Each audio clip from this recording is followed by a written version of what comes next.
Mheshimiwa Speaker, may I... Let me just conclude, Senior. Your time started running at the time I requested you to usher in your witness. You indicated that you're getting hold of your witness.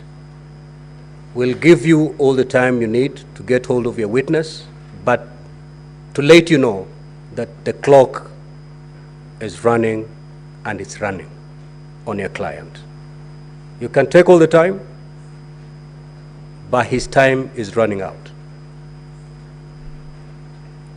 After 2 hours, he's not appeared, the chair will make a ruling pursuant to the rules of procedure.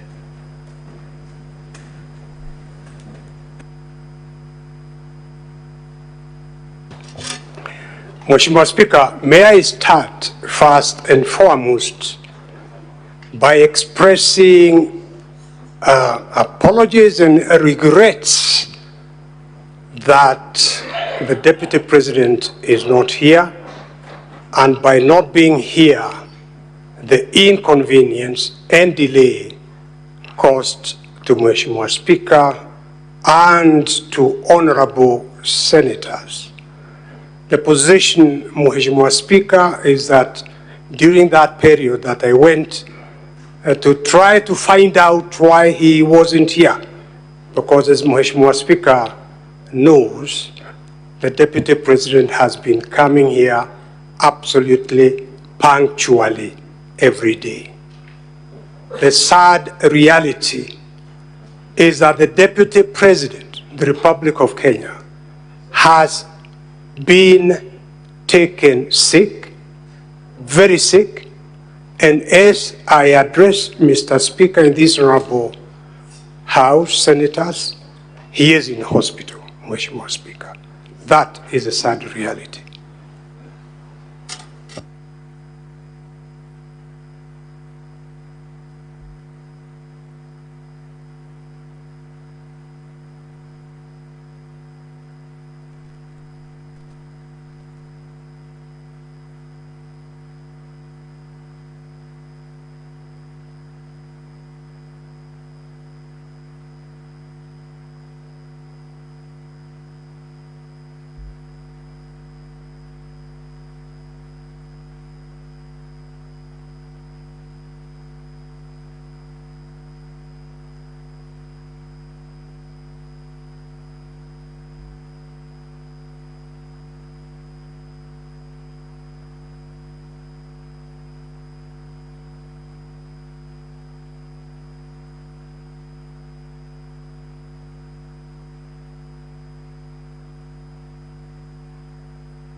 Order, honorable senators.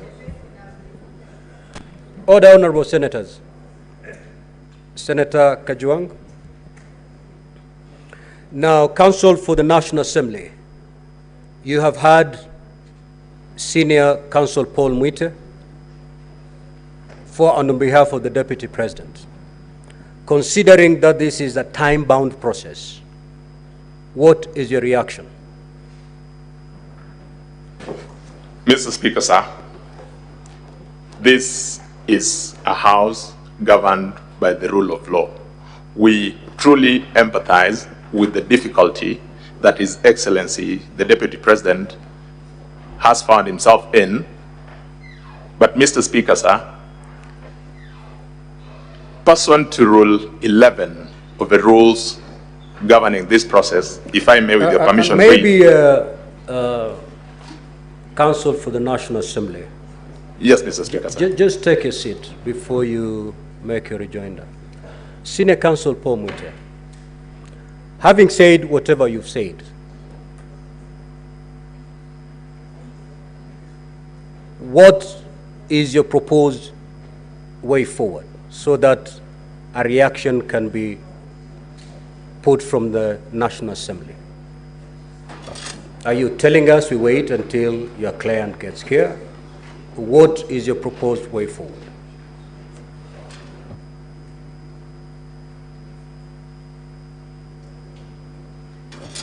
Mheshimiwa Speaker, I have just received this information. My proposal is that you give me at least the rest of the day. I would like to go and have an assessment of his situation and maybe even come back here by 5 p.m. Right now, I would like to make an informed sort of situation after I see the Deputy President and I see the doctor, Mheshimiwa Speaker, at least an hour or two. Yes, thank you. Very well. Counsel for the National Assembly.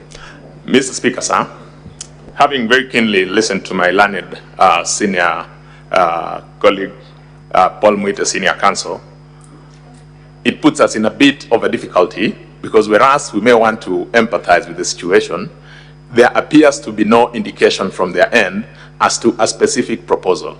Mr. Speaker, sir, this being a house governed by rules and this process being a time-bound process, I will draw your attention to Rule 11 of the rules of this, this House. If I may read, Mr. Speaker, sir, that where the National Assembly or the President chooses not to appear before the Senate, that fact shall be put on record and the Senate shall proceed with its investigation without further reference to the National Assembly or the President.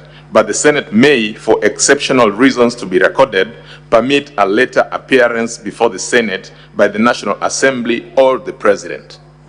Mr. Speaker, sir, I think this rule would give us guidance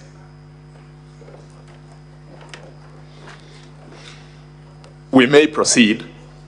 If it becomes necessary, then any additional material may then be availed. This is a time-bound constitutional process, Mr. Speaker, sir. I'm most obliged. Let me pick the wisdom of my wonderful senators before I make my decision on the way forward. Now, I understand that all of you are wise men and women. Speaker, can I just say a word? Yes. I've heard what Senior Counsel Paul Mwite has said, and Mr. Speaker, you have made it quite clear that these proceedings are time-bound. It's not so much about the situation in which His Excellency the Vice President finds himself. It's about the Senate complying with the provisions of the Constitution. That within that time frame, you must make a decision.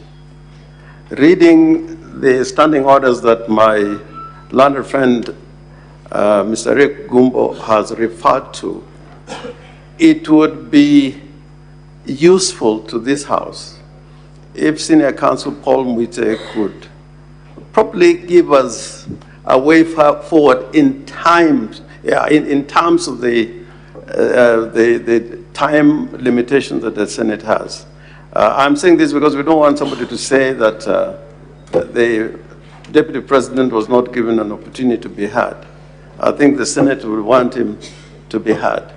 But knowing the time limitation, what suggestions does the Senior Counsel have to ensure that we keep within the time parameters?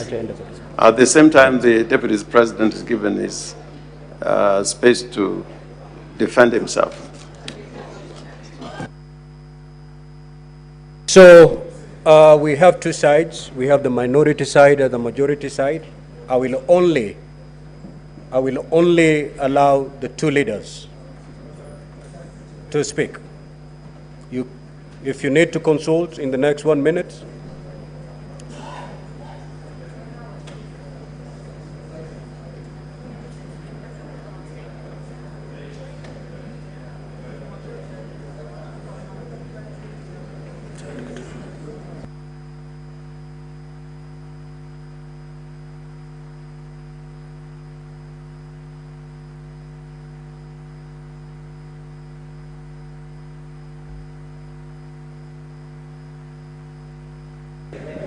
Now, honorable senators, our standing orders have not been suspended yet.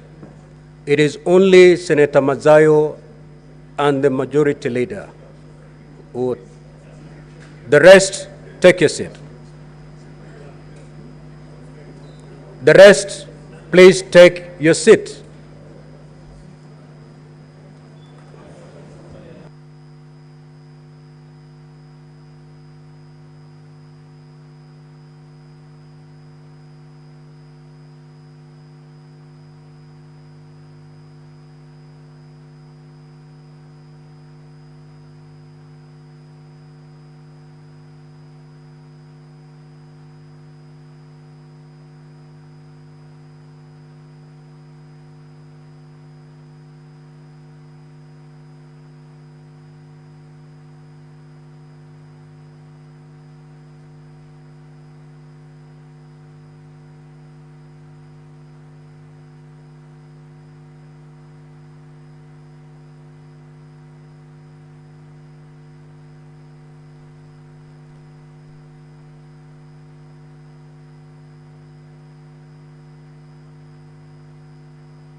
Order, honorable senators.